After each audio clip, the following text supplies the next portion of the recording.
Time now for Focus. Today we have a report from Cameroon, where the internet was blocked a few weeks ago in English-speaking regions. Those two regions have seen anti-government protests in recent months, so many people believe that the outage is part of government attempts to stifle dissent. Our team in Cameroon sent us a report on how the country's digital economy has been affected. A heavy fog hangs above Mount Cameroon. In the valley below, Buea, one of the two capitals of the country's Anglophone provinces, home to hundreds of startups. In the Silicon Mountain of the southwest, young IT designers are pioneering the country's tech industry.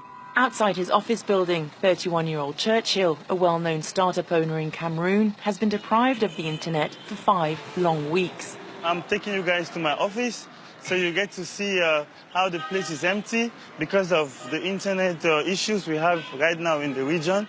Access to the internet's been blocked since January 17 at this online employment platform. Anglophone regions on strike these last few months, and where anti-government protests have flared up, are the main targets of the digital blackout. On a regular day, you always see to be full, and people will be even looking for space on and sit at the lobby. You either have young engineers from the university come here to where we mentor them on how to code, or you have my team, some of my software developers sitting here among them and doing some work for me. But all of them, there's nobody here, so it's totally deserted. And here, the lobby. With no internet and no income, it's enough to make the young entrepreneur reconsider staying in his country. This is really hard on me, and maybe I should go to another country where it will be easy, where they will not just scared of internet, where they'll maybe find other ways to stop what they have to stop without preventing us from doing business. Young entrepreneurs from the English-speaking southwest, like Karen, working in the digital economy sector, are suffering. She kicks off every morning in this business incubator for startups. Good morning, everybody. The city's best web application specialists, Cameroon's most promising talent in the startup industry, are forced to struggle in front of their screens with no connection.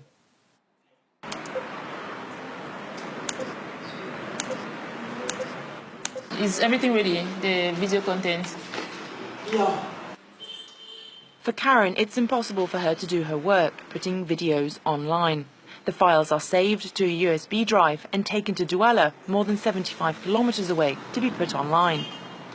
This is very, very time-consuming, and after taking a lot of time to transfer all those files, I now have to go to Douala to give it to the other teammate who is going to upload the content.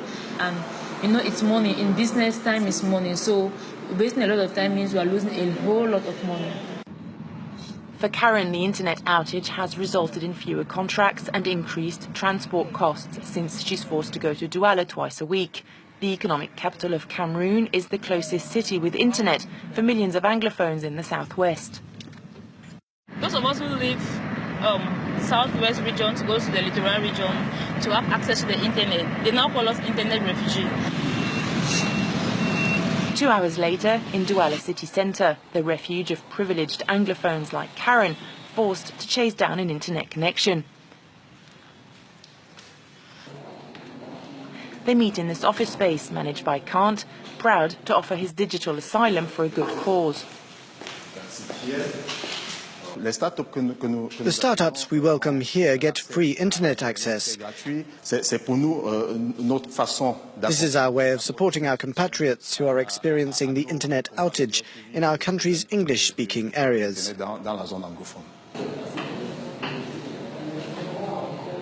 outage that's never been officially announced, but on the social networks, fingers point to the Cameroonian government, accused of censoring Anglophone protesters.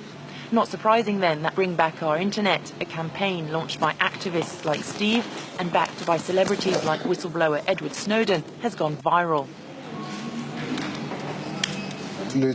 Take, for instance, this tweet here, which was written by Edward Snowden. It was retweeted 5,000 times, and it was also liked 5,000 times. It's people like him and many others who think political problems should be clearly separated from internet problems. Internet being a basic need for the people. Bring Back Our Internet, a plea still unanswered that could result in a fully fledged digital battle. A group of anonymous hackers, the Cameroon Cyber Force, already claims to have hacked government websites and have promised more cyber attacks are coming if the government doesn't reconsider. For more on this, I'm now joined in the studio by Julie Owono. She's the head of the Africa desk at Internet Without Borders. Hello, thank you very much for joining us. Now, how much would you say this internet outage has cost businesses already? According to our estimates, which are low estimates, based on a methodology developed by firm Deloitte, the shutdown has already cost almost $1.5 million to the economy. It's ironic for a country which is claiming to switch to the digital economy to risk losing so much money just for the sake of political disagreements. But on the other hand, it's not a surprise that Cameroon resorted to these radical measures. We have to remember that neighboring Gabon and Chad both resorted to the same measure last year due to political instability and contestation. Was it effective there? It has been. I mean, internet is back now, but as in Cameroon, there have been consequences, economic consequences, human consequences, because people cannot make the most of their freedom of expression and freedom to use and communicate with the internet. And it's important to mention that these rights, the right to have an internet connection, is a human right now, a human right, yes.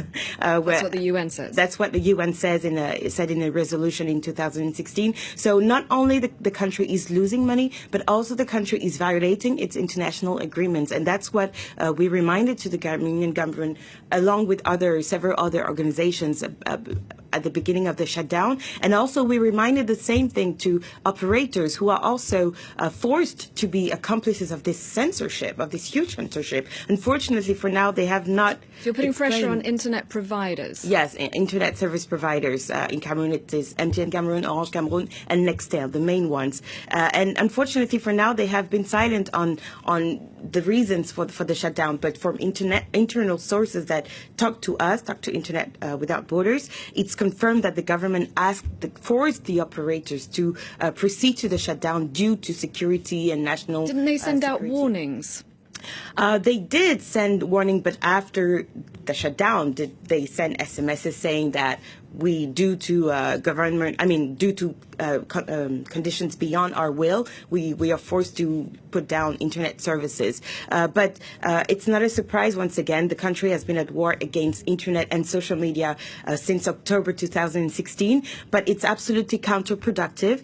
It's according to some observers, it's even a schizophrenia from a country like Cameroon, which is claiming to transition to the digital economy, as I was saying, which is awarding merit certificates to entrepreneurs such as the ones we've seen in the report you did, but also to a young man called Collins G, who won a Google coding. Who was selected by Google to go to a coding trip at Mountain View, but at the same time, who did not hesitate to cut internet, a resource which is useful for banks, which is useful for SMEs, which is useful for the normal citizen to receive money, to receive news from relatives. So obviously this measure is absolutely counterproductive.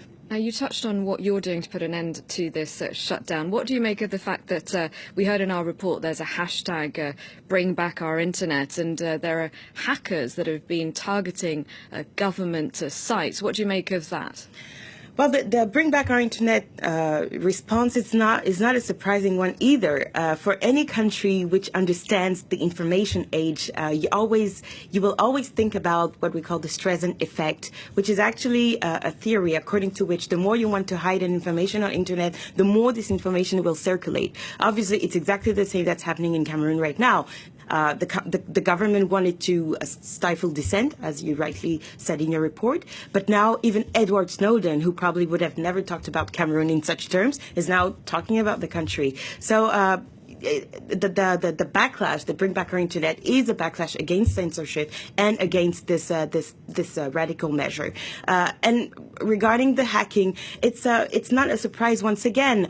This this censorship has, as a result, has politicized and even radicalized people who probably did not have political endeavors in the past and probably didn't want to do so. But now we have entrepreneurs who are talking about leaving Cameroon in order to protest against such censorship. And we have regular internet users who are now transforming into hackers to hack government sites. So obviously, this measure, once again, was a counterproductive decision.